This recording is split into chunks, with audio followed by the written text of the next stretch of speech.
ಕೇರಳ ಹೆಸರು ಬದಲಾವಣೆಯ ನಿರ್ಧಾರವನ್ನ ಕೈಗೊಳ್ಳಲಾಗಿದೆ. ಇನ್ನು ಮುಂದಿನ ದಿನಗಳಲ್ಲಿ ಕೇರಳಂ ಅಂತ ಮರು ನಾಮಕರಣಗೊಳ್ಳಲಿದೆ.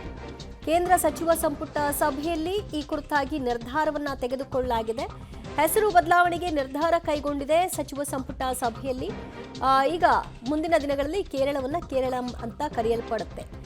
ಮರುನಾಮಕರಣ ಮಾಡುವಂತಹ ನಿರ್ಧಾರವನ್ನ ಸಚಿವ ಸಂಪುಟ ಸಭೆಯಲ್ಲಿ ತೆಗೆದುಕೊಳ್ಳಲಾಗಿದೆ. ಅದಾದ ನಂತರದಲ್ಲಿ ಮುಂದಿನ ಬೆಳವಣಿಗೆಗಳೇನು, ಇದಕ್ಕೆ ಯಾವ ರೀತಿಯಾದಂತಹ ಪ್ರತಿಕ್ರಿಯೆ ಲಭ್ಯವಾಗುತ್ತೆ ಅಂತ ಈಗ ಸದ್ಯ ಚುನಾವಣೆಯ ದೃಷ್ಟಿಕೋನದಲ್ಲಿ ಇದನ್ನ ಮಾಡಲಾಗ್ತಾ ಇದೆಯಾ ಅನ್ನೋದನ್ನು ಕೂಡ ಗಮನಿಸಬೇಕು. ಸೊ ಹಾಗೊಂದು ವೇಳೆ ಈ ದೃಷ್ಟಿಕೋನದಲ್ಲೇ ಮಾಡಿದರೂ ಕೂಡ ಕೇವಲ ಒಂದು ಹೆಸರು ಬದಲಾವಣೆಯ ಹಿನ್ನೆಲೆಯಲ್ಲಿ ಅಂತಹ ದೊಡ್ಡ ಲಾಭವನ್ನು ತಂದು ಕೊಡಬಹುದಾ ಅನ್ನುವಂಥದ್ದನ್ನು ಕೂಡ ಗಮನಿಸಬೇಕು. ಸದ್ಯ ಕೇರಳ ಹೆಸರು ಬದಲಾವಣೆಯ ಪ್ರಸ್ತಾಪ ಇತ್ತು, ಅದನ್ನ ಕೇರಳಂ ಅಂತ ಮಾಡಬೇಕು ಅನ್ನುವಂತಹ ಚರ್ಚೆಯೂ ಕೂಡ ನಡೀತಾ ಇತ್ತು. ಇದೇ ವಿಷಯವನ್ನ ಸಚಿವ ಸಂಪುಟ ಸಭೆಯಲ್ಲೂ ಕೂಡ ಮಂಡನೆ ಮಾಡಲಾಗಿದ್ದು, ಚರ್ಚೆಯಲ್ಲಿ ಎಲ್ಲ ನಿರ್ಧಾರವನ್ನ ತೆಗೆದುಕೊಳ್ಳಲಾಗಿದೆ. ನಿರ್ಧಾರದಂತೆ ಕೇರಳಂ ಅಂತ ಮರುನಾಮಕರಣ ಮಾಡುವಂತಹ ತೀರ್ಮಾನಕ್ಕೆ ಬರಲಾಗಿದೆ. ಹೆಸರು ಬದಲಾವಣೆಗೆ ನಿರ್ಧಾರವನ್ನ ಕೈಗೊಂಡು ಸಚಿವ ಸಂಪುಟ ಅನುಮೋದನೆಯನ್ನ ನೀಡಿದೆ.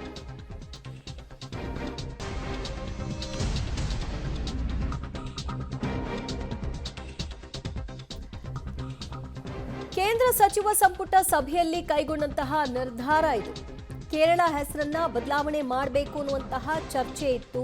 ಇದಕ್ಕೆ ಸಂಬಂಧಿಸಿದ ಹಾಗೆ ಕೆಲ ಹೆಸರುಗಳನ್ನು ಕೂಡ ತರಲಾಗಿತ್ತು. ಅದರಲ್ಲಿ ಈಗ ಕೇರಳಂ ಅಂತ ಆಯ್ಕೆ ಮಾಡಲಾಗಿದೆ.